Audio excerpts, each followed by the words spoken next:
out there, rock and rollers, and welcome to yet another edition of the Ugly American Werewolf in London rock podcast, recorded here in central London, just off historic Abbey Road. We're technically going to call this one number 50 part 2. Some people might call it 51, but it is a continuation of our last show, which is a review of the movie and soundtrack to the 1986 classic Highlander. And I know some people were a little upset that we broke it up into 2 shows, but there's a good reason, actually 2 good reasons for that. One is we didn't want to have a 2+ hour show. We like to keep it to the hour and 10, hour and 15, maybe hour and 20 minute range as our longest. But we also, on this episode, at the conclusion of our review of Highlander, have an interview with executive producer, writer, creator, and showrunner of the upcoming Game of Thrones prequel House of Dragon, Ryan Condal. And the reason we're having Ryan on is not only because he has a great podcast of his own called The Stuff Dreams Are Made Of, where he and his partner David discuss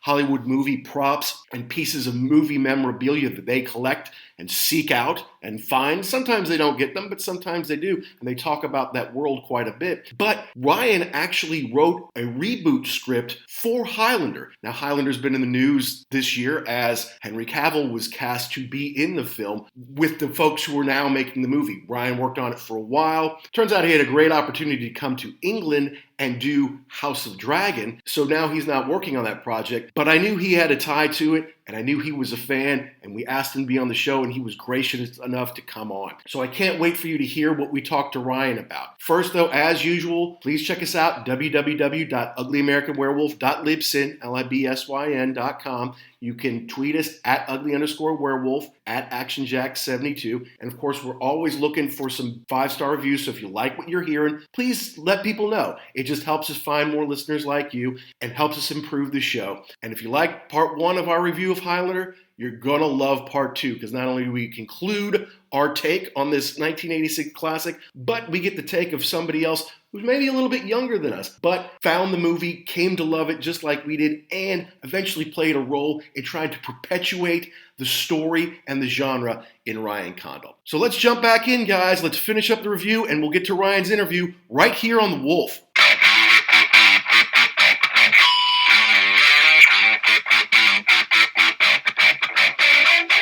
All right, next scene, he goes to Brenda's apartment, and he knows what's up. Like, she's got the revolver ready to go. She's taping the conversation. She's got John Polito watching the place outside, which maybe she didn't know. But, yeah, he brings her some brandy. He's talking about 1783 when it was bottled, like he was there, because guess what? He was there. And then he gives her her own book as a gift. It's like, yeah, doesn't mention you working for the Met, but it mentions you work with the police. Lady. Well, the cool part about this scene is, first of all, he's got it all figured out. She thinks she's so sly. He's got it all figured out. He knows what's up.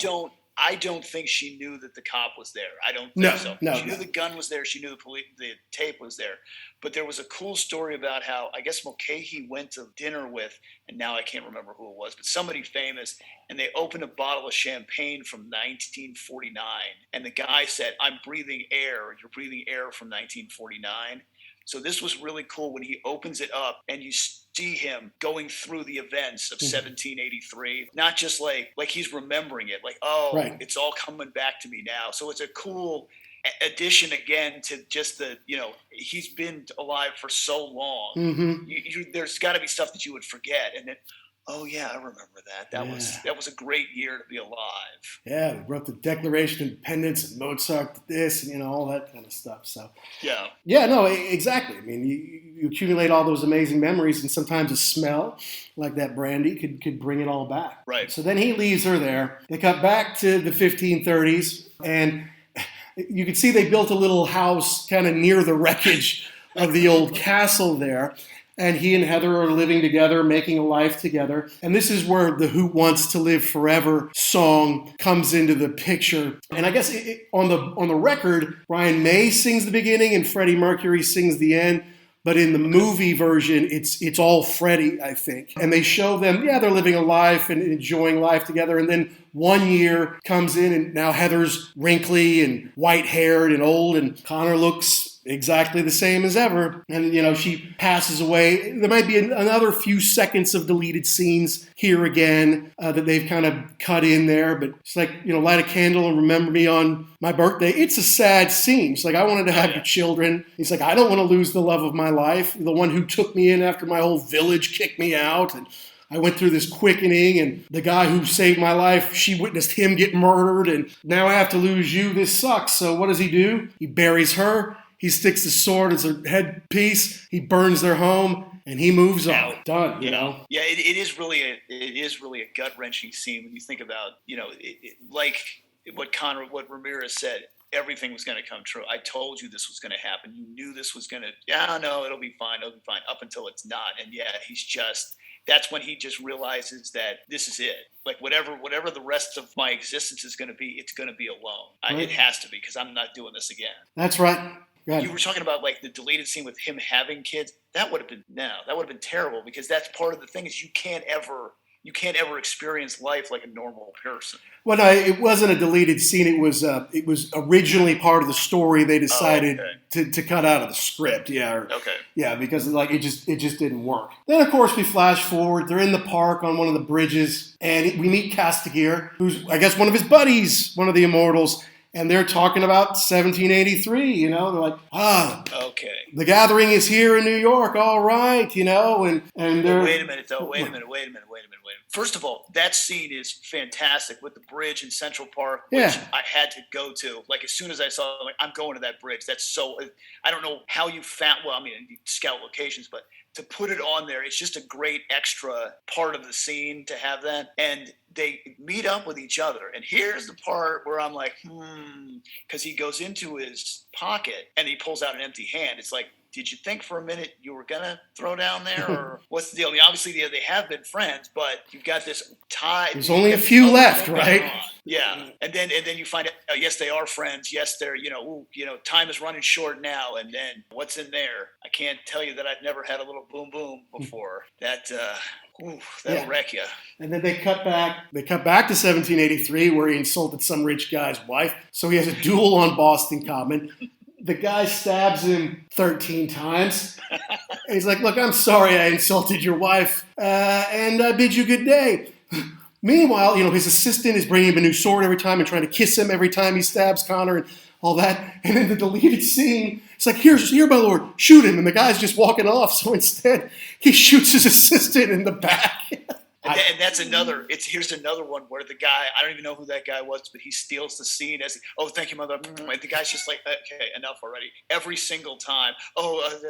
Absolutely, it's the greatest thing ever. He wants to kiss him. Yeah, I'm sorry for calling your wife a bloated warthog, and I bid you good day. It's great. It's great stuff. But that's always one of the things, and I understand the movie can't be 9 hours long, but man, you could have had so many more flashbacks of other things that he had done, but I understand we got to keep it to a tight runtime in the theaters. I know, but that's part of what's so disappointing about the second one, is that you could have done a lot of that. A lot of what could have made the first one a 3-hour movie, make the second one with a lot of cutbacks to the back in the day stuff, with scenes that didn't make it in, or you could embellish some stuff with Castigier or whatever, other folks, Fazil, whomever, to tell more of the backstory. But let's not get into Highlander 2. Let's stay focused, because we've still got at least half the movie to go. But to your point, both of those characters, Castigier and Fazil, obviously he knew them before. I mean, Castigier, you got the thing where they had the party, but he met Fazil. It wasn't just like, hey, random guy, I don't know you. I've seen you before. So, yeah, there would be a whole backstory as to him running into these people from time to time. That's right. So then you cut to your "don't ever speak to me" scene with my buddy Richard Bonehill again. And when he leaves him, I hope you get your head chopped off, asshole. Which is funny. But then, all right, you got this survival nut. So you cut to the car. There's an ex-Marine driving around his Trans Am. He's got like an Uzi and a bunch of weapons. And, maybe Soldier of Fortune magazine next to him. Hammer to Fall by Queen is on the radio, which is not on a Kind of Magic album. It came before, was on Works, I think, maybe. I think so, yeah. I love that tune. Just standalone. That's a great extra throw-in. Yeah, good song. They had it. Okay, so they didn't write it for the picture, but they had it. It fits in. He's driving around the Deuce, maybe, checking out the hookers or whatever. Happens upon Castigier and Kurgan fighting. So he's like, all right, this is for real. I'm going to go be the Marine that I am. He's running around. He's like, yeah.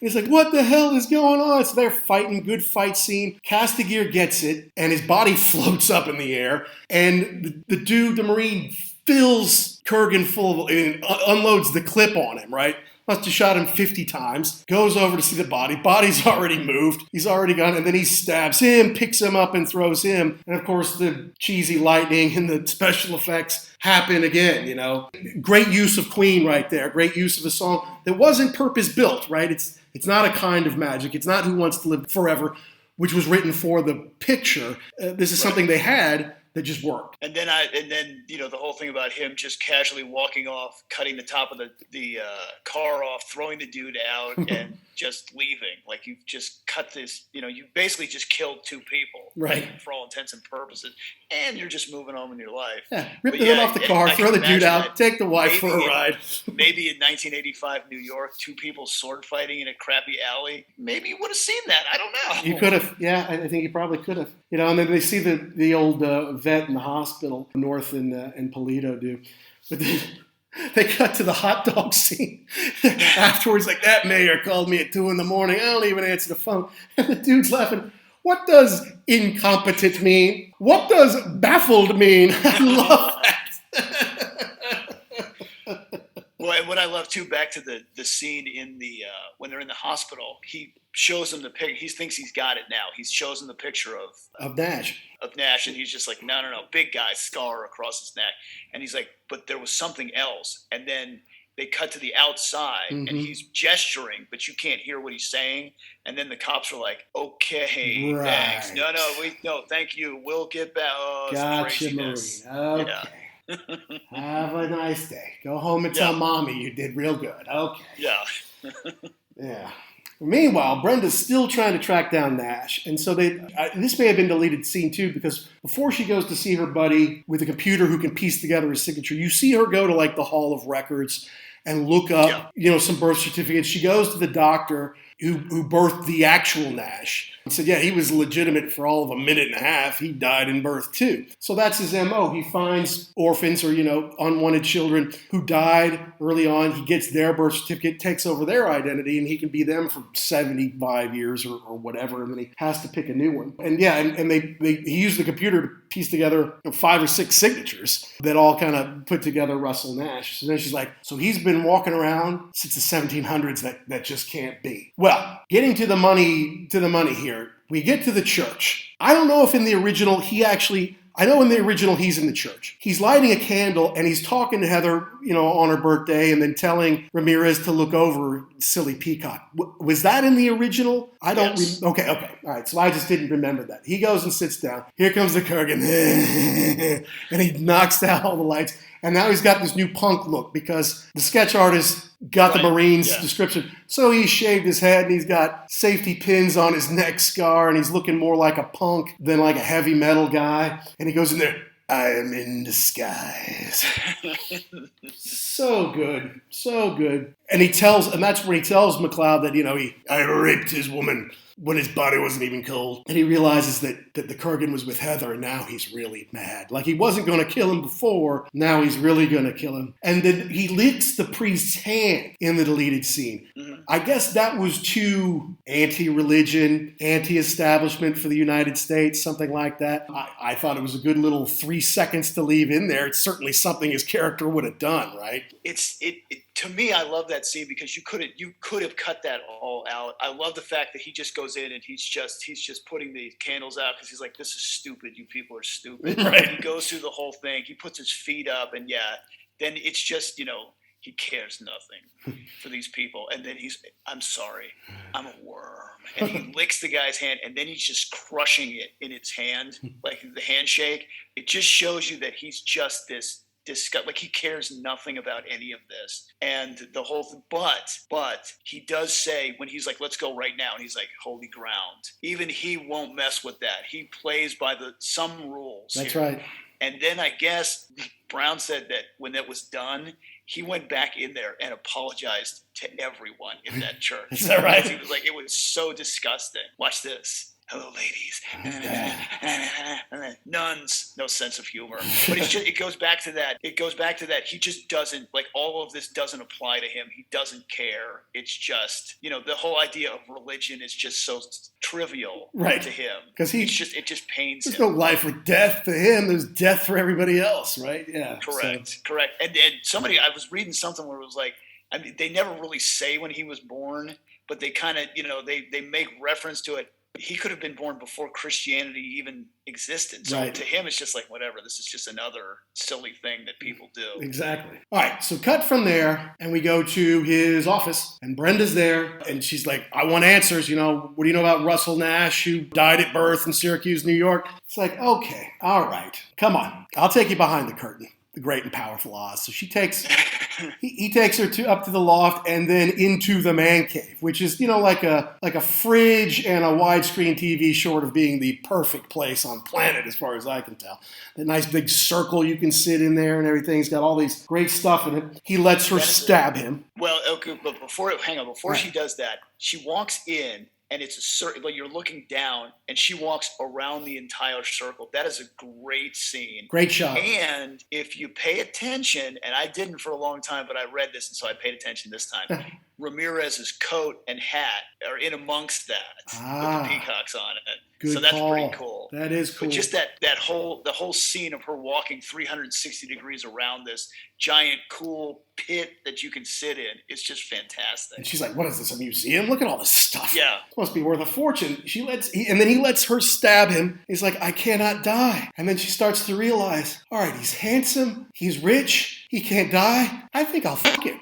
Yeah. Well, I mean, that's, again, you go back to your 80s checklist. That has to be one of the things too. I'm not mad at you. I'm just saying, that would definitely be the natural next progression to mortally wounding somebody who turns out to be immortal. Well, let's just get right to it. Yeah, you're fascinating, you're wealthy, you're handsome, you've got all this great stuff. Let's have sex, come on. So they go up to the left, and we do see some shadowy nudity, some bare breasts in there, which, as a teenager watching HBO, you're like, oh, wow, man, that's awesome. Jackpot. Excellent. And then this is the next cut scene that I really don't understand why they didn't leave it in there. It's like, okay, then the next day they're at the zoo and they're looking at the lions, and he's like, it's not going to work, Brenda. It's just, I've got this whole gathering thing going on, and I'm immortal and you're not. And she's like, yeah, I guess you're right. And then in the shadows, you can see the Kurgan was spying on them. That's cool. Okay, he did that very well. And then she goes, don't lose your head, right? Don't go losing your head. And she walks off. Kurgan ducks out, and Connor looks behind him real fast. Was there somebody there? I don't know. Yeah, I don't know why they cut that out. I mean, again, maybe that was for a time thing, because it was like, okay, this is long enough.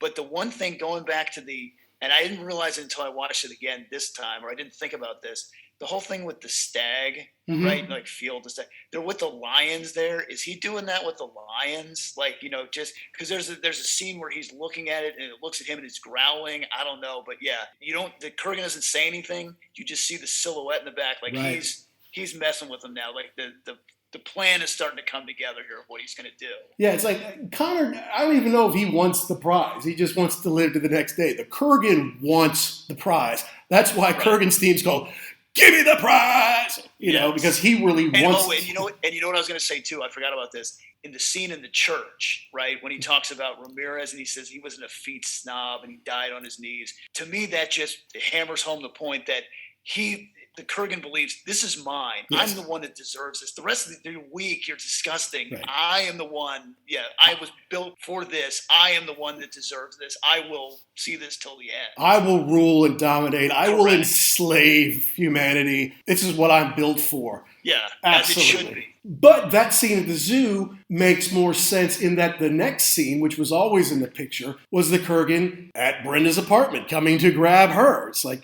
right. Why would you even know who Brenda was? Like, you were following her.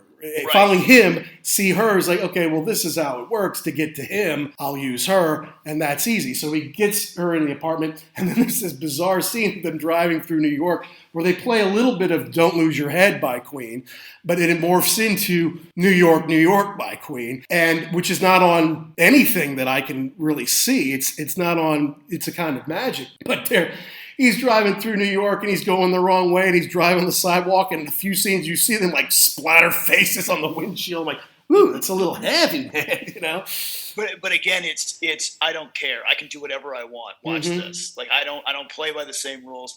I don't know how they shot that scene of him driving the wrong way in New York on a budget that they had. Well, they must have closed off some streets from like 2 to 4 in the morning or something like that, you know? Something like that, yeah. I mean, it did help that it was at night, but yeah, it's a cool scene because like I said, it just points out the fact, I don't care. I'll hit people on the sidewalk. I'll drive the wrong way. I'll wreck this car, whatever. It doesn't matter to me. That's right. So it comes to the penultimate scene. Takes place on the roof of Silvercup Studios. Was originally supposed to be at the Statue of Liberty, which makes some sense, and you could show them fighting on the island, you could show them fighting up the stairs. I would guess they would end up on the torch around there at some point.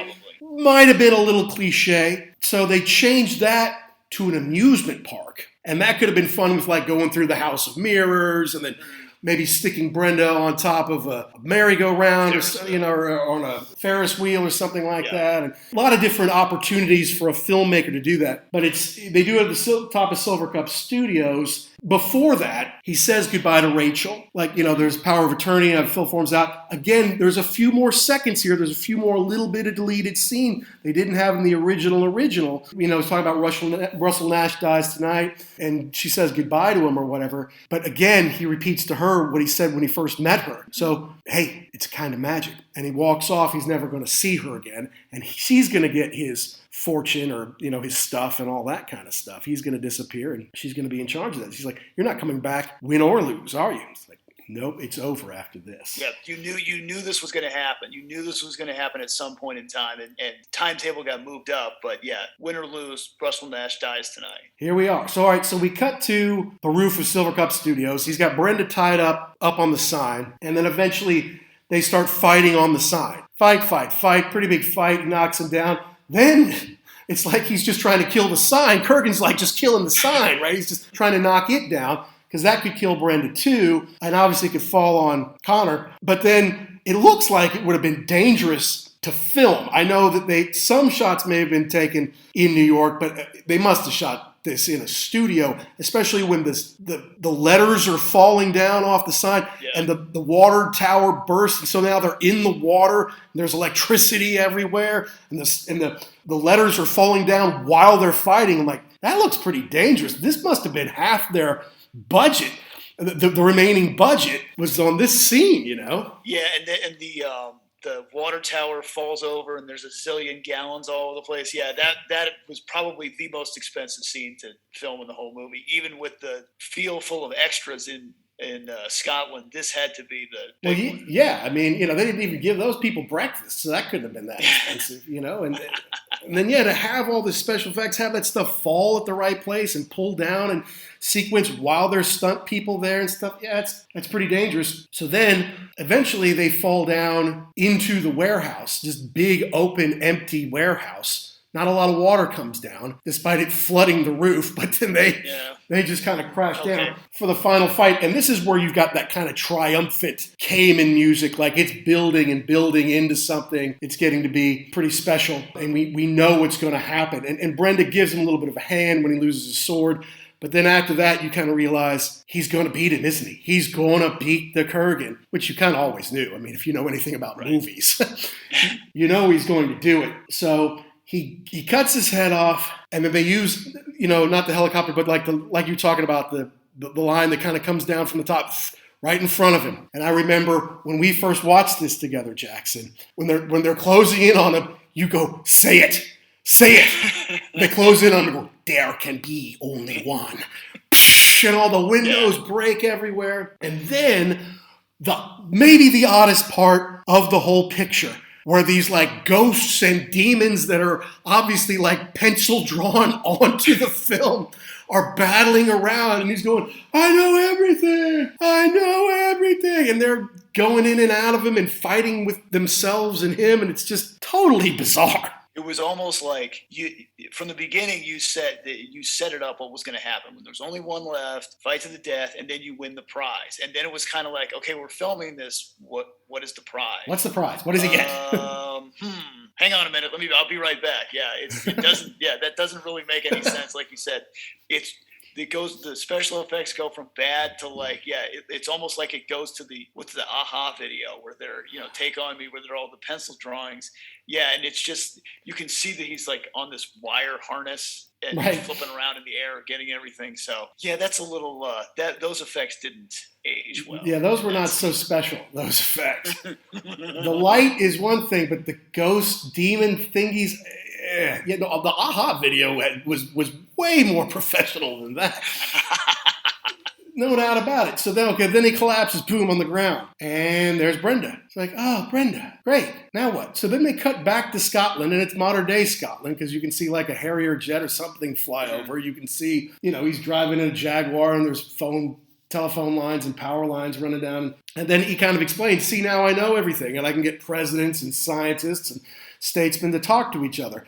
And now I'm mortal now, right? I can have kids and I can live and die like you. And then there's another voiceover by Sean Connery again, and then they kiss or whatever, and then it's just kind of over. That's it. Yeah. That's it. So, you knew he was going to win. You wanted him to win, and he does. And then his prize was, now I'm just like everybody else. Except obviously a lot smarter, is omniscient apparently. But it's I don't know. It's kind of like after 2 hours, you don't really want anymore. There's nothing more for him to do. But I guess that's where the cultness of it came into, like, we could tell more of this story, obviously. What happens now that there's no one else to fight, now that he has all this knowledge and can have a life? Now what happens? Yeah, I think that was really the problem with the script of this movie, is that it's open-ended on both sides. Like you said, what's going to happen to him from now until, I guess, he would die naturally, but also what happened to him between the time that you met him and present-day New York. So yeah, since it was a flop at the box office, I'm sure they were like, well, that's never going to happen, so we'll just scrap it. Mm-hmm. Until home video / HBO picked it up and ran with it, and people just flipped out. And I remember when I saw it, and I said something to somebody else, like, oh yeah, I love that movie. Like, what do you mean you love that movie? And then you start to get into, so everybody's seen this then. Okay, right. Well, cool, then let's talk about it, because there's a lot of stuff in there that you can dig into. And I remember our freshman year in college, when we learned that there was going to be a sequel, like, oh man, that is awesome. Now, it's not going to have the Queen soundtrack, obviously, because in our freshman year of college, Freddie Mercury died. And so we knew it wasn't going to be quite the same, or maybe quite as special. But still, it's like, hey, this is awesome. They're going to make something new. And it just so missed the mark. And if you take into account, because they made a third one it was kind of renamed The Sorcerer with Mario Van Peebles. They had an Endgame one. They had a fifth one that went straight to DVD that I, to this day, still haven't seen. And it's completely mocked by anyone who has seen it. I think the best version of Highlander, other than the original movie, was the series, the syndicated show starring Adrian Paul as Connor McLeod's cousin. Yeah, I'm not going to tell you I've seen the whole thing of that, but I have seen episodes of it, and you're right. And to all of the stuff that came after it, that is the best. And in Endgame, they kind of play together. You're kind of bringing both worlds together, like a Star Trek Generations kind of thing. But Highlander 2 was such a disappointment. A disappointment to Mulcahy so much he wanted to take his name off it or change it. Yeah. I remember, I think that was at the Dollar Theater, and just walking, in fact, I know it was at the Dollar Theater, and walking out thinking, well, that was a swing and a miss. Wow. I know it's one of the most disappointing, more so than Phantom Menace, I say. One of the most disappointing sequels in the history of ever. Did you ever see the what is it, the Renegade version, which is like the director's cut? Right. I hear Russell Mulcahy didn't like the finished version and he wanted to take his name off of it and change it to Alan Smithy because he was that upset about it. But I don't think that I did. It's better, but it's still like I watched it and I was like, well, okay, yeah, it's better than the original cut, but it's still not. They should have just left it alone. And then they made the next one after that. There was a one like 96 or not 96, probably 93 or 94. It was 94 and Mario Van Peebles. Yeah. It made more sense than the second one, but it still wasn't that good. And at that point, I was already burned. And I'm like, well, okay, you know what? Sometimes you just get lightning in a bottle, and for whatever reason, it works. And don't mess with it. Yeah, you can't recreate it. But the thing of it is, in doing research for this, on a $19 million budget, its theatrical release didn't quite net $13 million. So it lost money. So it wasn't like it was a hit. Now, it has since become a hit, thanks to HBO and, of course, all the rentals back in the day. I didn't see it in the theater back in the day. I'm sure I saw it on HBO. If it came out in 86, I probably saw it in like 87 when I was 13 or 14 and remember just saying, wow, these sword fights are really cool. This is better than gunfighting movies are. And the music's cool. Loosely, what it was because now he knows everything in the world and we're ruining the atmosphere and ruining our climate and all that kind of stuff. He basically helps create the shield, which keeps the ultraviolet rays from heating up the earth and killing everything, right? But it kind of creates this black cloud so that we never really see the sun again. And then the SHIELD Corporation is the biggest corporation in the world because every country in the world has to pay them to protect them from the sun. And then he's older. He has aged, right? But then another immortal, Michael Ironside, comes back, who's probably most famous from Top Gun. Allegedly, he was almost RoboCop. If you ever see the Netflix special, The Movies That Made Us, there's a great one on RoboCop where Michael Ironside was almost RoboCop. Huh. But he wanted a harem of women or something like that. Like he wanted robo-whores, what's up?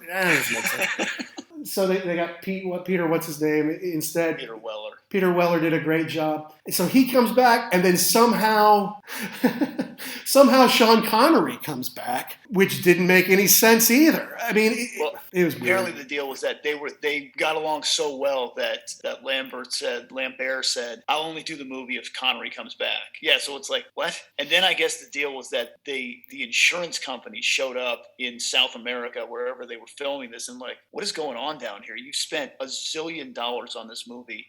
You're constantly filing for overages on this. You're done filming this, whatever. So they kind of had to cobble it together, and now they're from another planet. And right, Zeist.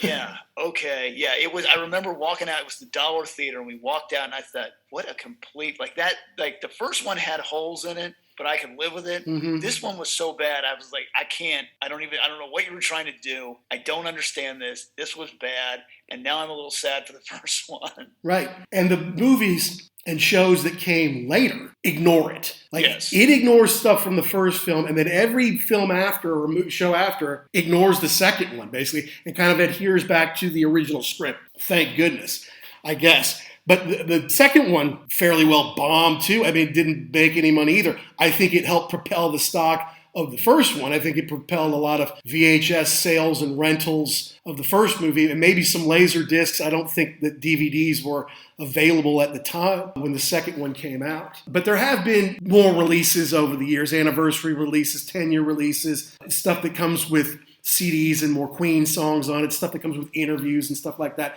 So the cult following, because it is good science fiction, fantasy, the quick cut MTV kind of shooting by Mulcahy is iconic now. It was new at the time, and I read some reviews were like, you're going to be nauseous if you watch this too long because it cuts so much. It's like, no, it's like an episode of Miami Vice, man. It's kind of cool, really. And of course, it kind of started the genre of that. And if you spawn, no matter how bad they are, 4 more movies, plus a TV series, plus an animated series, not to mention people who like to collect swords and stuff like that, the replicas are always hot. You can get replicas of the McLeod sword or the katana sword or whatever, and the originals sell for tens of thousands of dollars. So, and it is kind of cool too, because kind of like Star Wars, where they've gone back and retconned a lot of or not retconned, but written a lot of books to explain things. They've done that too. Like, I think there's a whole thing about there are books about what happened to him in between. Like, I guess he went to Japan after leaving Scotland. And, they have a little more background on the Kurgan and what he was up to. So you definitely have built its own little world that people want to live in and expand. Well, that's right. And it continues to this day, because Ryan Condal, who wrote a series called Colony, a sci-fi kind of futuristic series called Colony. He did Hercules, I think, with Dwayne Rock Johnson. He is writing and producing the Game of Thrones prequel, House of the Dragon, here in London. And I bumped into him the other day. Didn't know who he was, really. And we kind of just get to talk. He's like, "Oh, I'm from LA. Oh, yeah, you work in the movies or whatever." And he talked about how he was working on Game of Thrones prequel. And I'm like, God, I have to apologize because I never watched Game of Thrones. But now I get to watch your prequel and then I can watch it after. So that's great. He has a podcast called The Stuff Dreams Are Made Of that he and his buddy, who's like a producer and writer, he did Seinfeld and Veep. They collect a lot of screen-used items. And he especially likes weapons and swords. Oh, right. And, he's got like a stormtrooper helmet that they can screen match from like Empire or something like that. And he's like, it's kind of a neat podcast in that it says, unlike, say, sports card or authentic collecting that I like, where you want it as pristine and perfect as possible. Sometimes like the nicks or like the paint or something like that, that's the stuff that really shows that it was used. And if you can get a screenshot that shows it in that exact place, screen match it, the value skyrockets, right? Because they probably made, I don't know, a dozen, 2 dozen of those McLeod swords to be used by stunt people in the movie and stuff like that. But if you can get one that has a nick in the right place that was actually used in the film, that's, 20x. And like sports cards and sports valuables, in the last year and a half, stuff like that, authentic movie stuff, has been skyrocketing too. And so they talk about their collections, stuff that's coming up for auction. I think he's got some cool Batman stuff. I think he's got an Indiana Jones screen-used fedora, which is pretty cool, Yeah. He's got a rifle from Alien.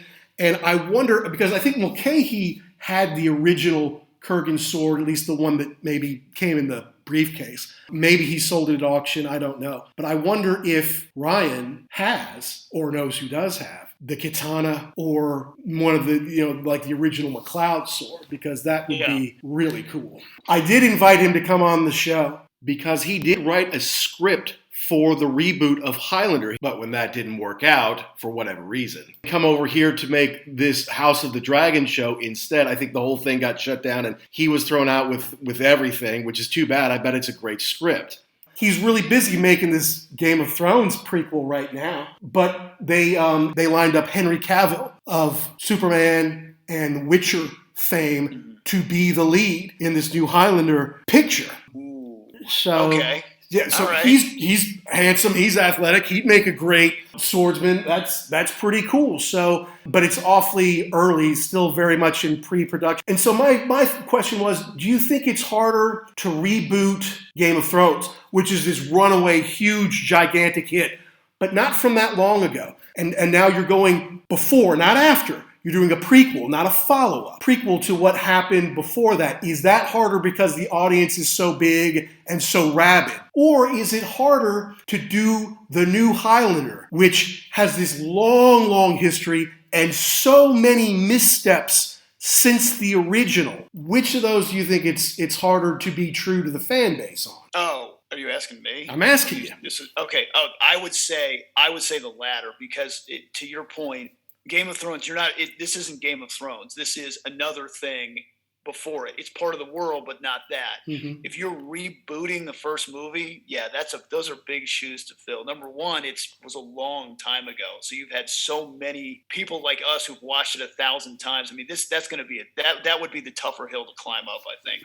Because no matter what, people are going to crap on it. Oh, you should have done this. You should have done that. Oh, you miscast this person. So I think that would be the harder one. I agree with you, but that's easy for me to say because I don't know Game of Thrones. I'm not like a huge fan. I can't wait to see the new one because I'm sure it'll be super cool. The only reason I didn't get in the old one, look, it's on HBO. It's about medieval times, fantasy, sword fighting. Should be right up my alley. They killed Sean Bean in the first one. I'm like, hey, Sean Bean's my guy. You're killing him that early? Screw you guys. I'm not watching this. And that's really the only reason. And I always said, eventually I'll watch it. Eventually I'll get into it. I didn't watch Breaking Bad for however many years. Then when I did, I ripped through it. So I'm like, I'll got time. I'll get to it eventually. I say Highlander, and I don't know that it's a reboot of the first one. I don't know if they're trying to remake the first one. I don't know if they're just trying to continue the story, tell a different Highlander story. I don't know. I don't know if they even know yet. But to me, because it is from so long ago, there's so many years, and you can use Clancy Brown in it in some role, not as the Kurgan, obviously, but he can have a role. A lot of the people who were in the first one can be in it in some way, and that would be cool. And so how do you move the story forward while being true to the original, but being something brand new? I feel like that's tough. Whereas, Game of Thrones, it's all going to be kind of the same world. They're made pretty close together. It's not 35 years later. It's like 10, or something like that since the first season or whatever. So it's obviously that's going to be a bigger hit, but he's already got HBO lined up for that. It's obvious where it's going to go. There's not going to be just one season of it. Obviously, they're going to have several seasons of it. It's going to be a hit, and there's going to be plenty of it. Whereas you can really hit and miss, obviously, with Highlander, because the first one didn't even hit that big. It's just people eventually found it's like, no, this is actually pretty good. And then a lot of ups and downs in the series after that. So now, is the Highlander thing going to be a movie or is it going to be a series? Because I think you mentioned The Witcher, and I was like, whatever. I guess I'll watch this. It was pretty good. He was really good in that. He's good, isn't he? Deal. It would be if you did a series, you'd have more time to expand the individual stories. Like, now we're going to tell a story about how he was in World War II or World War I or the feudal Japan or whatever. That would be kind of cool, like a series of his adventures or something. Would be cool, but I think it's a picture. I think it's a motion picture. I think it's a movie. But we'll see. We'll see. I mean, look, I wish him a lot of success, obviously, with House of Dragon. I think it's going to be a huge hit. It's probably going to be awesome. Well, yes, that does wrap up our review of the film Highlander and a little talk about the sequels at the end. But now we want to transition into the fun part that I know a lot of people are excited about and was a lot of fun for us. And that's our interview with Ryan Condal, the executive producer, showrunner, creator, head writer of the Game of Thrones prequel coming out in 2022, House of the Dragon. And yes, he did write a screenplay for a Highlander reboot. It didn't work out that way for him, but he talks a little bit about it here on our interview with him. So let's go ahead and jump into it with Ryan Condal because he's a great guy. He's got great stories to tell, and he's passionate about his movies, his shows, and the props that he talks about on his incredible podcast, The Stuff That Dreams Are Made Of. So let's jump in with Ryan now. So hey, we want to welcome to the podcast Ryan Condal, a writer and producer and showrunner who's done some amazing stuff like Hercules, like Rampage, like the show Colony that I hope everyone is taking a look at some point here. He's worked on some other things, but right now is in the middle of a little project for HBO called House of the Dragon. And Ryan, thanks for coming on. Yeah, of course. Thanks for having me, guys. So just to kind of set it up a little bit, if you've heard our show, we talk about rock and roll music. It's our thing. I do. And I have to say I agree with everything you said about Metallica's Black Album. It was all correct. Well, good. We appreciate you listening. Thank you. And of course, as you know, because you run a great podcast yourself, The Stuff That Dreams Are Made Of with your friend David. Thank you. You know how important it is to get downloads and to get those 5-star reviews. So I'm sure you'll be downloading all of ours at some point here shortly. Yes, of course. But because we're born in the early 70s. So we saw Star Wars on its first run when we were 4 and 5 years old. And we anticipated Empire coming out in 1980 and then went to see this new Spielberg-Lucas property called Raiders of the Lost Ark when we were like 8 or 9 years old.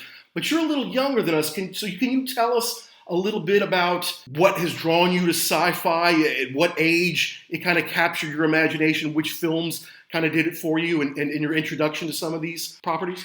Yeah, absolutely. I mean, for me, I was part of the VHS generation, certainly. Mm-hmm. So I think that it was a distinct time because really the even though VHS came out in the 70s, it wasn't in everybody's home and really until the 1980s when all the players and more importantly, the cassettes got cheaper. So for me, I mean, though I grew up in the 80s, I was really, growing up on VHS more than I was growing up in the movie theater. I mean, we went to the movie theater, certainly, but the ability to watch and rewatch things again and again and again, and having control over that was certainly controlled, in my home when I was young.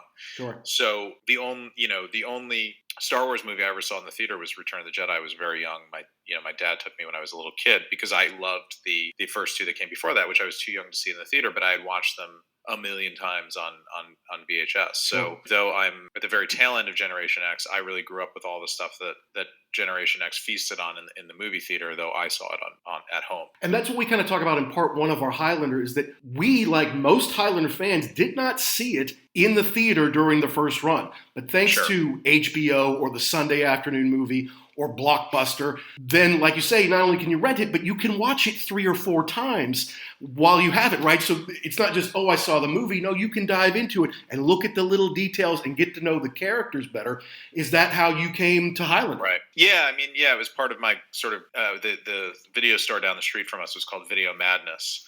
It was a short bike ride away, all kind of very charmingly 80s and Spielbergian. And, I would just go in there and just go, sift through the action or the science fiction fantasy section of the store and just rent sort of a movie a week. I mean, it was kind of a tradition. We would go down every Friday night or Saturday night and rent movies, and the kids would get a movie and my parents would get a movie, and we would watch it and then return at some point the next week. So I slowly made my way through all that stuff, everything that my parents would allow me to rent. Of course, because of course anything with a letter R on it became much more enticing than those pesky PG-13 movies, which I believe the original Highlander is R, right? Because we're chopping heads off people, so that's correct. R-rated. Yeah, so that was definitely a hill to climb and something that I was very into, and certainly my dad enjoyed having to preview films before I could get to see them to make sure that it was just violence and not sex that I was seeing, because that's American Puritanism for you. But yeah, I mean, I actually don't remember when I saw Highlander for the first time. I mean, my guess it was probably a few years after release. It was probably when I was in like middle school or something. So it was probably like late 80s, early 90s. So first Highlander was like 86, right? That's right. That's right. Yeah. So it was probably in context of the sequels being around that I saw the original. Because I very clearly remember seeing, again, not in the theater, but I very clearly remember my first exposure to Highlander was one of the sequels. It was the one where, and I always remember it's such a great moment in the scene when I believe that the two of them are in the car and it crashes through the building and they get riddled with bullets. And at the end, they sort of a la Gimli and Legolas in Lord of the Rings compare bullet hit counts and talk about how many times they got hit. Is that the quickening? Is that 2? Yes, that's the second one. Yeah, correct. So what a great moment. I mean, what a great exploitation of the concept of immortals who aren't bothered by being hit by 100 bullets. And that was just like, okay, that was cool. These guys are immortal. That's neat. Feed me more. So I probably saw 2 first, and then went back and saw 1. But of course, what's not to like? You have Kurgans, you have samurai swords, you have Sean Connery, James Bond was in it, which was super cool to me. Also, Indiana Jones' dad. That's right. Really like that part. The music was awesome and very 1980s. Very. And I mean, I just kind of liked everything, everything about it. I love the underlying mythology of it too, like wondering what these people are and what purpose they have on Earth and what brought them here, and all that stuff that I think is really kind of deftly handled in the first one, because it's sort of left unsaid, which is what I think makes that an enduring fascination. I think today we get too deep into kind of explaining every little thing behind the mythos in a movie, and in the 70s and 80s, the stuff that we all grew up on, directors, writers, studios even were more content to just sort of leave that stuff to the imagination a little bit, not feel the need to explain every last detail and leave it up to us to wonder a bit. That's right. I think you're right. I mean, the only thing we really knew about Star Wars going to Star Wars was the role. They had Episode 4. There's it's tough time for the rebellion. Why is that? That's it. Why That's all we did. What happened to the other 3? Yeah. Well, yeah, that threw us off, of course. But those 3 small paragraphs, that's all the lead up. That's all we understand about the world. And I think that has to do with the internet today. They want to know every tiny little detail, and being able to go back and examine every little shot of film and say, well, what was this here? What's this sitting on the shelf? Is there any hidden meaning behind that? Right. Yeah, absolutely. So when you go into creating a world the way you're doing now on House of Dragon, or any property, any film or show that you might be working on, what are you looking to do? When you're building the foundation, what are you putting in and what are you leaving out? Yeah, I mean that's always the trick, and I think these these giant worlds, they do demand a certain amount of exposition. And look, exposition is a necessary tool for storytelling. Exposition is in every movie, in every whether it's a sword and sorcery film or whether it's just a standard legal drama. There's a ton of information that needs to be communicated to the audience. So exposition is a necessary evil of writing. The challenge to the writer and what makes it fun is how do you dress it up? How do you disguise it so that it can be fed into the audience in a way where our parents used to hide the medicine inside the applesauce. You mix it into something else. So that it's delivered in a way where you're not violating the contract that you have with the audience, which is that I'm going to create a fully immersive world for you, and I'm not going to break the fourth wall. I'm not going to. We're all aware that we're watching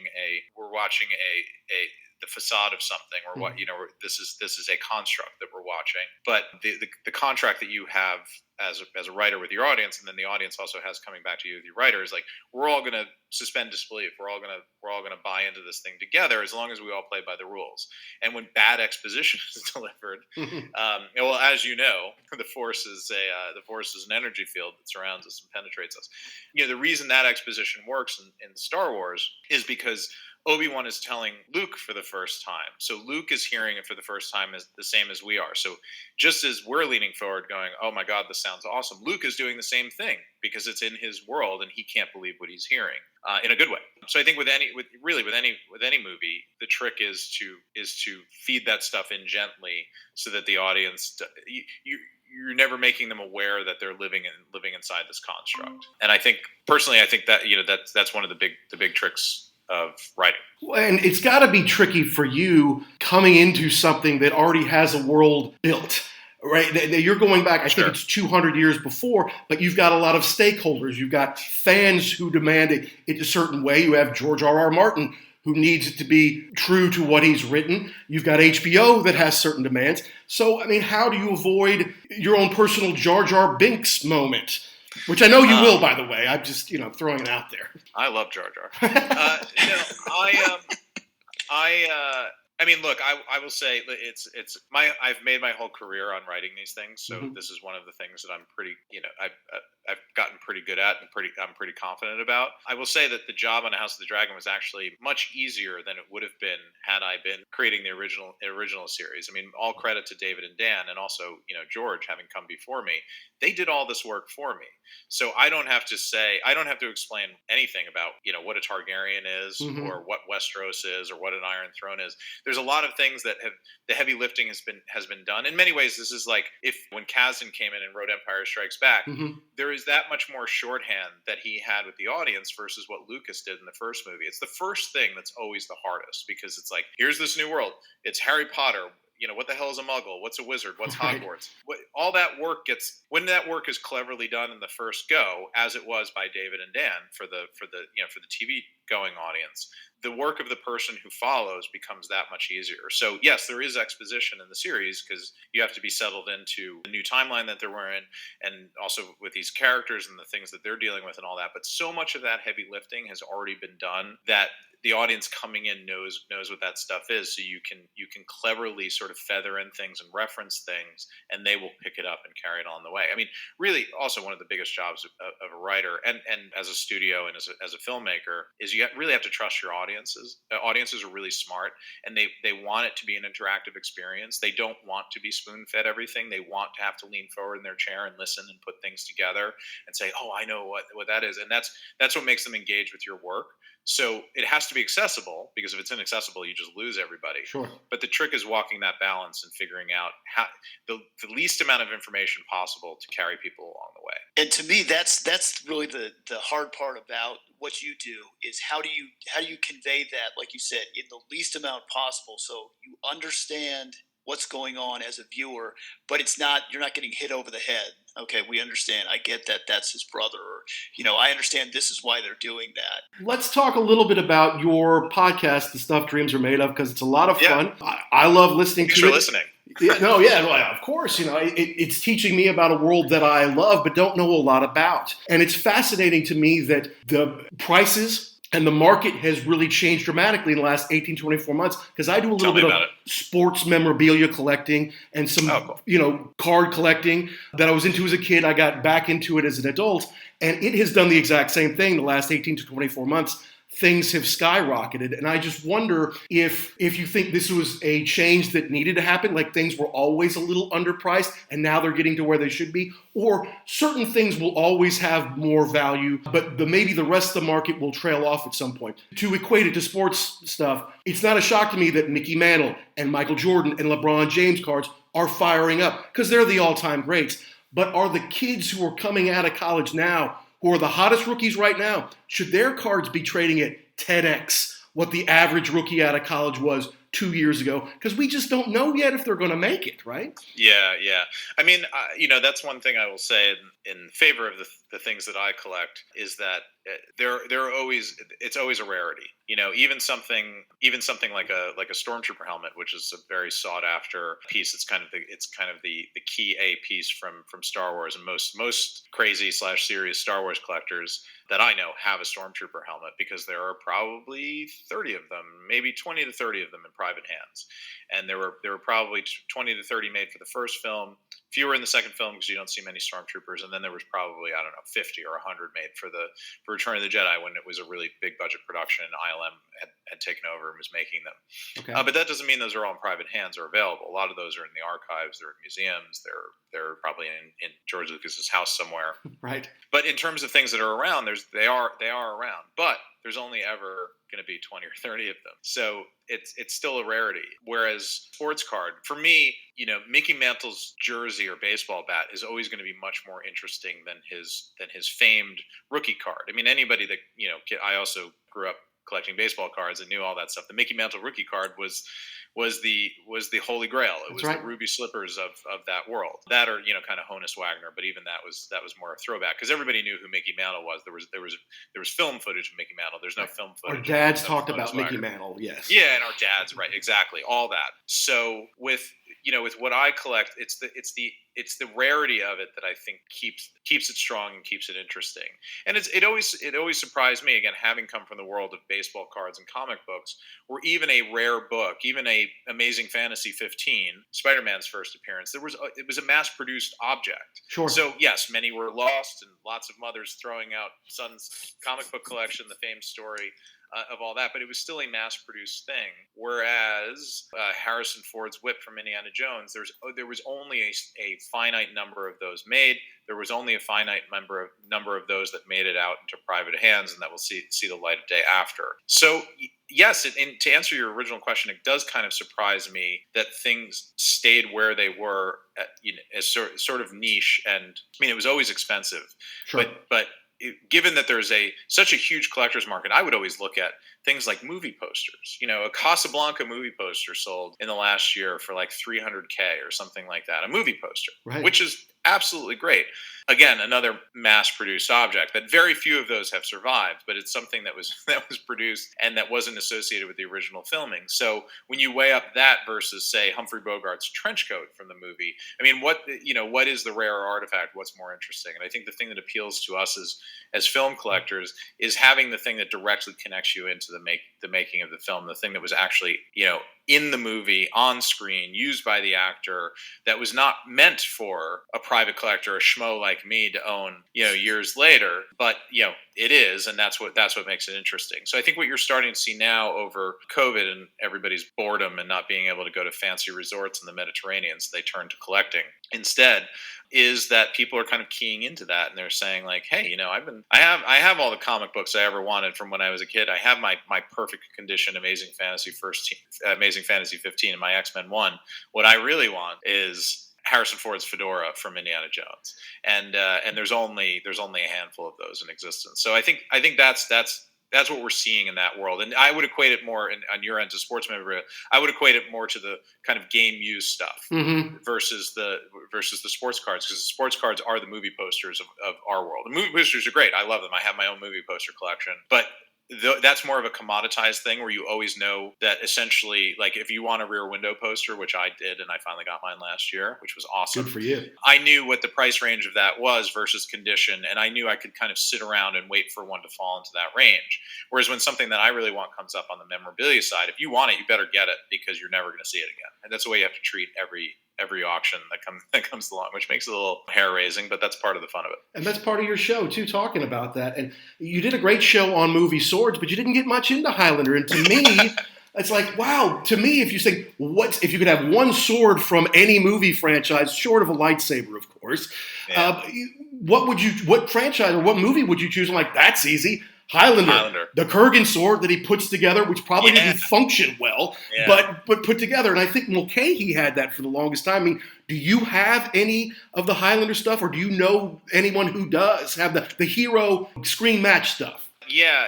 So there's actually Highlander stuff is out there in pretty good quantity. I mean, again, for a rare movie prop, it's that thing. Like, it's been seen around, and there's a bunch of different iterations, right? So you have first movie stuff, and then you have the sequels, and then you have the TV show that came on later. First movie is always typically the most interesting. Like, Highlander, if you're collecting Star Wars, you want something from A New Hope. If you're collecting Indy, you want something from Raiders. That's generally the way it goes, unless there's a massive change, like Alien to Aliens. You have Alien collectors, and then you have Aliens collectors. Because the cast is so different, other than Ripley. Oh, right. Those are seen as different movies. So they're sort of just as valuable, I think, on either side. But when it's a continuing story of the same cast, generally first movie, it's like first album. Everybody kind of defaults to saying first album is the best. Although I don't think anybody would say that about Kill 'Em All. But anyway, there is Highlander stuff out there. I have seen evidence of the Kurgan, the case sword, the assembly sword. I know that is out there in private hands. I mean, one of the advantages of that film in particular is because it was kind of independently made. That stuff didn't go and end up in a studio archive. It just stayed with the people that made the movie, the producer and the director, and probably the cat. Everybody just took cool stuff home. And like you said, who wouldn't want a Highlander sword? Even if you were making the movie, that thing is a work of art. The ivory dragon head pommel, and it's a katana. I mean, anybody would want that. So I think a lot of people end up keeping that stuff, and then it's filtered its way out into the auction world. But those things are they've been around. And I would say they're gettable. I don't know if first film stuff has been around. I would imagine that's the most kind of held onto and collectible. But I've seen multiple different versions of Kurgan's sword: rubber, steel, solid. I've seen the disassembled one, which late assembles. The case is there. I've seen a full Kurgan costume from head to toe, all completely original from the first film, which is really incredible and very with the skull armor and all that on there. All of that head to toe. It's really cool. The stuff from that movie is really cool. Well, the one thing that you brought up on that episode was the sword versus a gun. And what I thought was really cool was and I hadn't really thought about this before a ton, but the sword is really for the character. It takes on, it's made for characteristics for the actual character, whether like a dirty, hairy gun, like that's a Colt 44, Magnum. You could just go and buy one of those. Yeah. But you can't buy Smith & Wesson. That's what I'm sorry. Yeah, Smith & Wesson Anaconda, I believe, is the big version, long barrel. But and so the Kurgan has a giant sword because that's his personality. Just this, and then the katana is more refined for the warrior. And so just listening to that and the whole thing about how who is the sword for? Is it for then you guys were talking about Game of Thrones. Was it somebody who was more of a lord that wouldn't really use it? It was more ornate, or was this a guy who spent his life hacking people to bits? Yeah. So and like I said, I hadn't thought about that before. And other than I don't know, like Aliens or like RoboCop, a lot of the guns are less personalized to the character. Yeah, I mean, I think that's really the appeal of collecting as we do, because so much of in a great movie prop, for instance, a sword. I have owned Conan's original sword from Conan the Barbarian. Killer.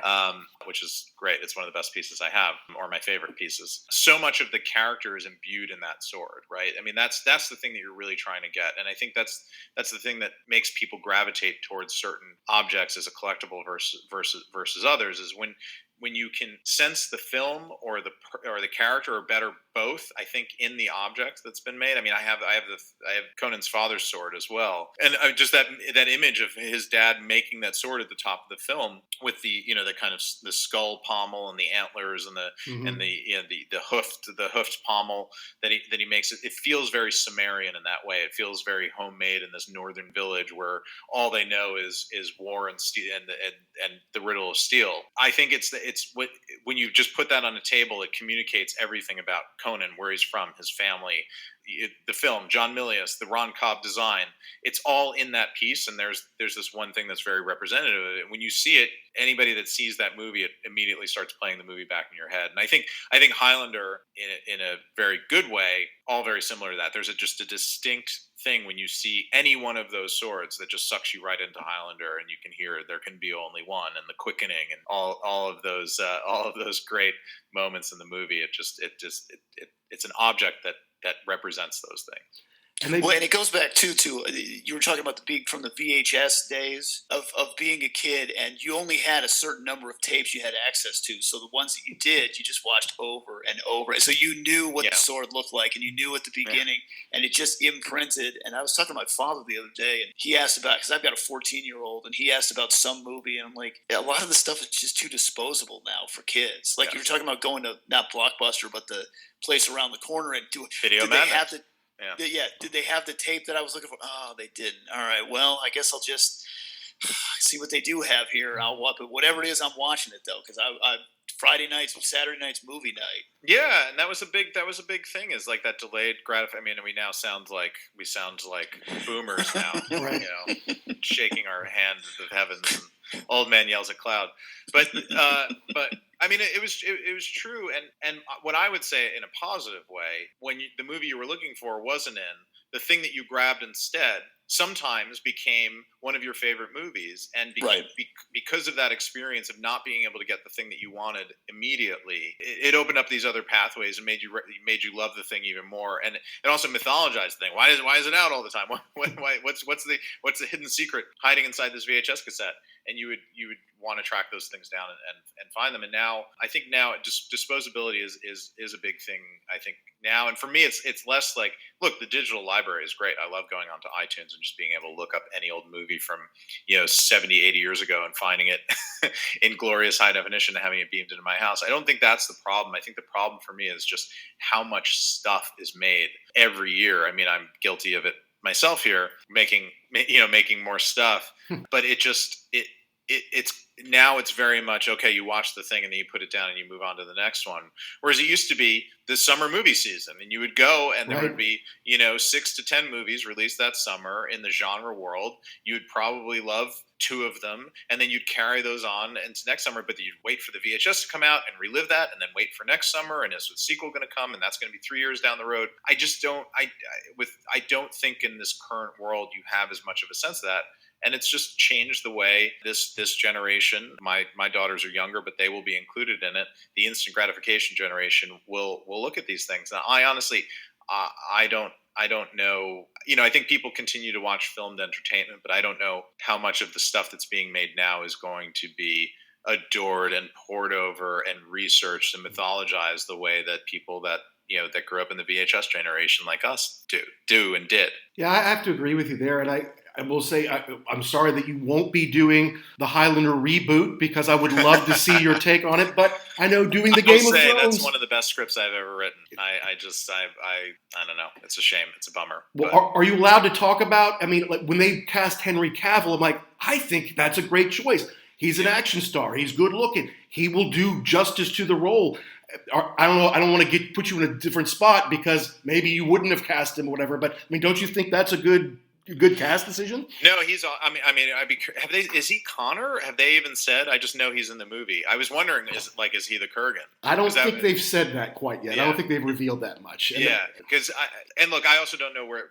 I know where I took it to. I worked on it for probably a year, sort of on and off. Did a few drafts of it, and but Lionsgate was in a time of kind of changeover, and executives were leaving, and all that. So it was a tumultuous time. Never a great time to be. Gotcha. To be developing something, because you tend to get thrown out with the bathwater as the writer. Sure. So I don't know where they are on it, but I will tell you that the story that I was telling was very much an homage and a continuation of the original. I think the original is a great example of a movie that's kind of ripe for a remake, which is something that was made and has absolutely killer concept, a core cult audience to it, great title, but probably didn't have the resources that it needed at the time, whether that be money or technology, to make it fully realize the thing that it could have been. Sure. And I think now, with money and technology behind it, now that Highlander is such a known title, everybody knows what Highlander means, which is, an immortal, there can be only one, chop the head off. Although they're not called Highlanders, right? Because the Highlander was just they were just right, just one guy to Connor. So, but now it's that thing where it's like a great brand is something that becomes used as a verb. And now a Highlander is synonymous with an immortal. So they've done all that hard work, and I think that makes it prime for a remake. So my approach to adaptations is always, if it ain't broke, don't fix it. Go in and fix the things that need fixing, and leave and honor the stuff that's great. And that's certainly the approach that I took. So the thing that I did was very much a story, a kind of a Western style story, okay. told about Connor and Ramirez and the Kurgan. Now I'm upset because this sounds really good. Yeah, it would have been good. It would have been good. But you'll get your opportunity, I guess, to do that on Logan's Run. Is that right? Talk about something that needs a reboot. Yeah, another one that I worked on. I worked on that movie for a really long time. Another draft that I'm quite proud of. But I think that's moved on. And Logan's Run to me is a more complicated adaptation. I think this is the reason that when I got hired on that project, Joel Silver told me he was a producer on Logan's Run. He had been trying to make Logan's Run since before The Matrix. That's how long he had been trying to remake Logan's Run. And it's a great title and a great concept. Mm-hmm. And then everything after that becomes problematic. It's a movie filled with children, but you don't want it to be a young adult movie. Children, young people, but you don't want it to be young adult. You don't want it to be a Hunger Games or something like that, where you're trying to.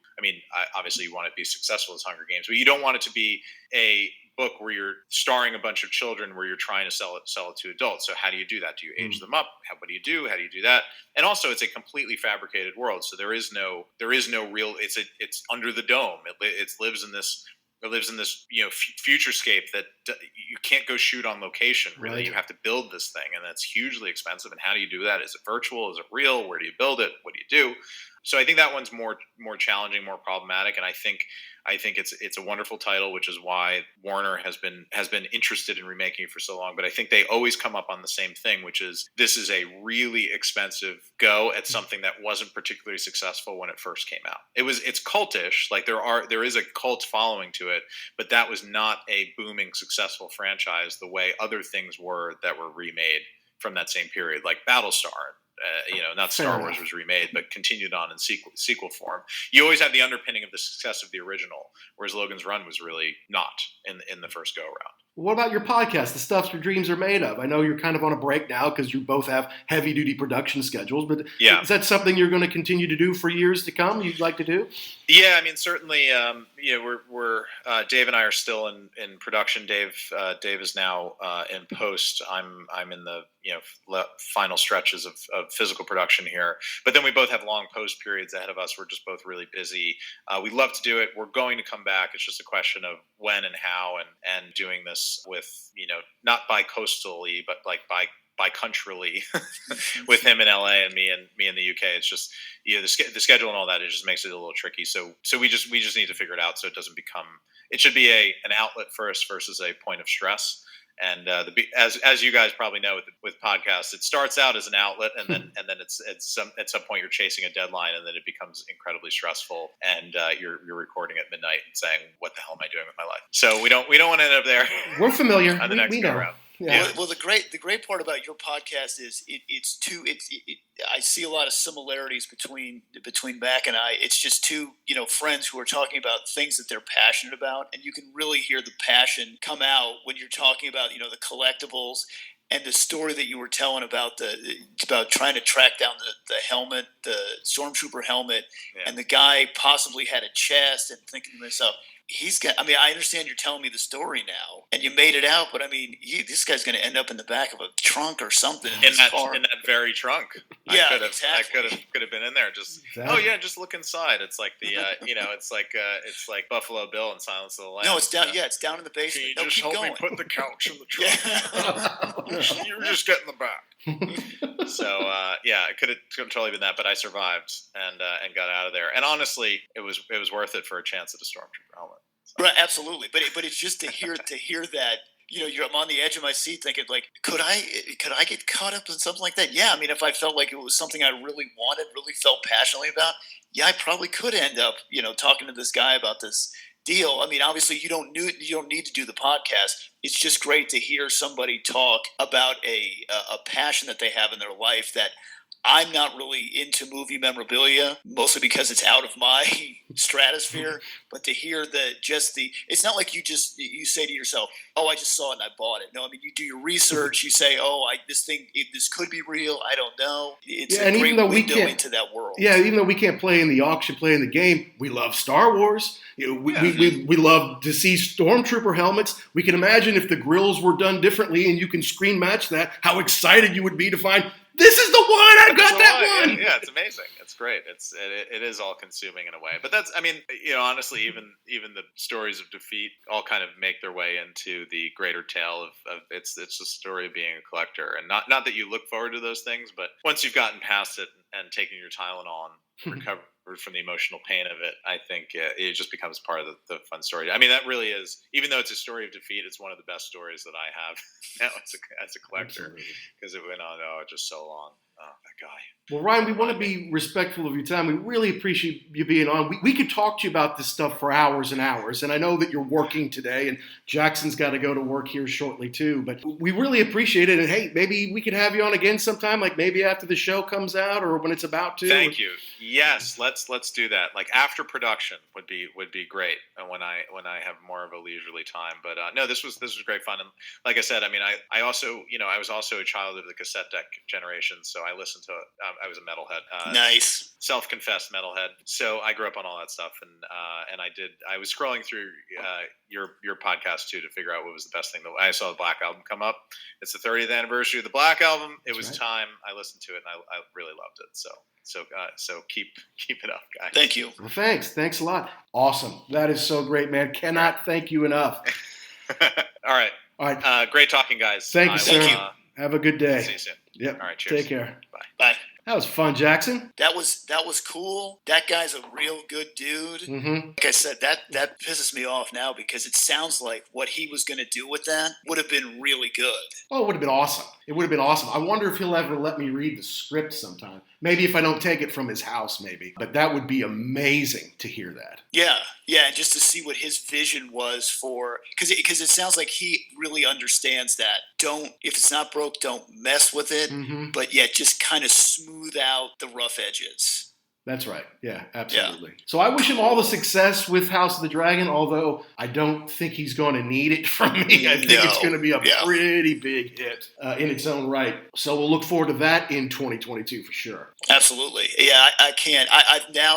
Because of all of this, I'm going to have to go and watch Game of Thrones just so I can go back and watch the House of the Dragon. Like you said, I think if you just watch the House of the Dragon, you're going to be a little lost because he's going to assume you've already seen Game of Thrones and have all that exposition already. But see, this was going to be my chance to prove that procrastination can work, right? Because I've been putting off watching Game of Thrones all these many years. And then I'm like, okay, well, now there's a prequel, so I can watch the prequel, and that will lead me into Game of Thrones, so it pays off. But now I think I'm going to have to watch Game of Thrones so I can speak the language of the prequel. Right. And understand who these different, well, not people because they're not going to have the same characters, but the same, I guess, houses. Mm-hmm. Same world. Yeah, and how it works together. But yeah, I can't even imagine that though. Like he was talking about, like, oh, the Logan's Run was going to be expensive to put on. What do you think this is? I mean, this isn't like just go out on the street and walk past these cars. I mean, they have to build this entire world. Well, that's the thing he was telling me. He's like, the reason we're here is because if we need a church backdrop, they've got a lot of them here in England. You want angel statues, we've got them around here. We're going to build a lot of our own armor and stuff, yes, but we can go to a museum or we can go to a private collection here in England to see what they look like so that we can base our designs off some real stuff, and that's pretty cool to me. Super nice guy, and I certainly wish him all success. And I hope Stuff Dreams Are Made Of, that people continue to listen to that, because it's a neat look into a world that a lot of people are fascinated with but don't know a whole lot about. Right. And they kind of drop you in the middle. Like you have to kind of keep up too, because they're not, it's basically, it's kind of like this, like it's just dropped into a conversation. Mm-hmm. So you need to keep up. They're not going to explain everything to you. But yeah, like he was talking about that. Did you listen to that one about the stormtrooper helmets? And absolutely. I'm like, again, I know you were all right because you're telling the story, but it really seemed like for a while, you were going to end up at the bottom of the Buffalo Bill well. I know. You big fat person. What was also fascinating to me about their stuff is, because we're talking about comparing it to sports memorabilia, certainly to a card, if something is nicked up, or has a piece of pen mark on it or something like that, that dramatically decreases the value. But if you find a Stormtrooper helmet that has like a little piece of paint on it or has certain scratches on it, you would think, well, does that make it less valuable? Well, no, because that's the distinctive features that you can use to match it to its use in the film on screen. They call it screen matching, and can take something that, okay, maybe instead of a Stormtrooper helmet being worth $10,000, now maybe it's worth 10 times that or whatever it is. Yeah, and then there's the whole thing about how there are things. Well, I mean, okay, so the Holy Grail is the screen matched. It was actually used. And then there's the stuff for whatever reason, like they had it, it was an extra or something. Okay. Yeah, they used it to practice with. It's a prop sword kind of thing, whatever. Right. And then they were talking about, like, especially in the new Star Wars, the J.J. Abrams one, there were things that were made as like gifts for people. Like they were saying, like they had made a couple of those chessboards from the Millennium Falcon, but never to be used on as a gift to like the director. And so then it's like, if you get something like that, it's not originally, it wasn't used in the film, but it was made for the film. It does that kind of get twisted up down the line? Would somebody else get it and be less than forthcoming about the actual origin of this thing? Yeah. It's about provenance, right? It's about provenance. Yeah. And if they gave one to J.J. Abrams, probably we're going to be able to track that it was J.J. Abrams and he had it in his house and then he had it in storage and then his kids decided to sell it. Tracking the provenance of all these things is an important part of understanding its value and what to bid on and things like that. And then there was the whole thing about how there was a guy who was, I think it was Stormtrooper helmets, but it was like he was trying to pass them off as being in the film, even though he had made them originally. And so if he had taken them and just said, okay, I just made this now, but it's exactly, I mean, he could have sold them for a ton of money had he been forthcoming with this wasn't anything to do with the movie, but I made it for the movie. This is an exact replica. You won't get this anywhere else. Here, a couple $100 or $1,000 or whatever it is. I don't know what it would cost you, but it's that whole, like you said, the whole like, oh, this was in the movie. What was it? Come on. Very, very rare items they're talking about. I mean, I think he was talking about Indy's fedora. I think he has one, man. Yes, I think he does. I haven't gotten to that episode yet, but I think it was from the Last Crusade, I believe. But yeah, but then the other thing he was talking about too, like, I don't know, and maybe this is just me. If I was one of these like actor dudes, I would have everything I ever had in any of these movies. I don't care. Because he was saying sometimes too, like you get the certificate of authenticity or it's signed or something. Sure. These guys don't know. They don't know, even if it's the actor. Like, I don't know if that was the hat I wore in the deal or if it was something you bought off the rack. But yeah, I would have this massive collection. But maybe some of these guys just don't care. They're like, whatever, it's just a movie. I don't care. Well, and I wonder now that Ryan is working on a property that is going to be incredibly popular, incredibly successful, and is going to have a lot of swords and weaponry in it, is he doing his best not just to five-finger them into his own collection, but to take care of the provenance, make sure they are set aside properly and marked, hey, this was what we used in episode 6, scene 3, or whatever, to make sure that collectors down the line will have the opportunity to make sure that what they're buying from House of the Dragon is authentic. Yes, I would hope so. But from what I've heard on that Sword episode, what he wants, he's going to keep. He's already got a couple of pieces, like the choice pieces. Good for him. Good for him, yeah, I say. Because I would do exactly the same thing. I'd be like, and cut, and I'll take that. Yes.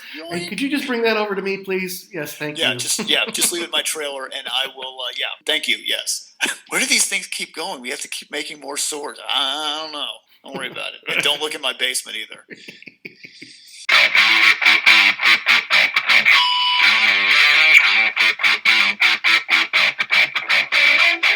Well, that concludes our review of Highlander and our interview with executive producer, writer, creator, showrunner Ryan Condal of the House of Dragon. And an all-around great guy. We really appreciate you spending a little time here with us, Ryan. It was a lot of fun to talk to you. Some great insights on movie props and what you're up to there with House of Dragon. I'm sure I'm going to attract the ear of many GOT fans out there because I'm not a super fan. I didn't go way in depth on what you're working on, and maybe I'm not worthy of interviewing someone like Ryan with such an important project coming up. But we really enjoyed having him on. And we are primarily a rock and roll podcast, but Highlander was big in our lives, just as Star Wars was, just as Indiana Jones was. And the music tie-in from Queen made it a natural selection for us to do our 50th show. And when I had the opportunity to have Ryan on, knowing that he had created a script for Highlander Reboot, which, by the way, I'm happy to sign an NDA and come read it in your presence if that's a remote possibility, Ryan, because I'd love to see and read your take on it. But it was just a great opportunity for us to have him on our show here, and I hope everybody enjoyed listening to Ryan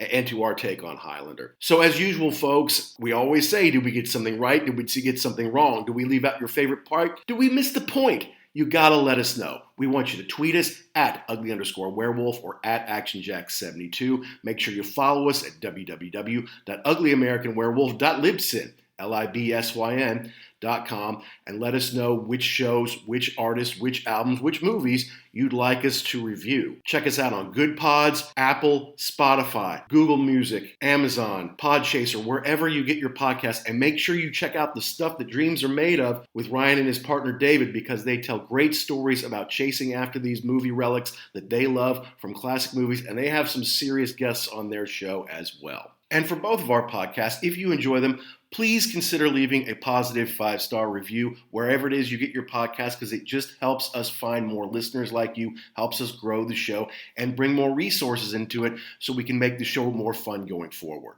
Now, next week, we go from one great opportunity to the next, as we're going to be talking about an opportunity I had here recently to go into historic Abbey Road Studios while they're celebrating their 90th anniversary. They've been having these talks and lectures from a couple of Americans who wrote books about the Beatles and are now hosting these seminars, these lectures at Abbey Road this month, November, during its 90th anniversary celebration. And talk about an amazing, magical place where all sorts of music history has been made. All of the Beatles records, classic Pink Floyd records.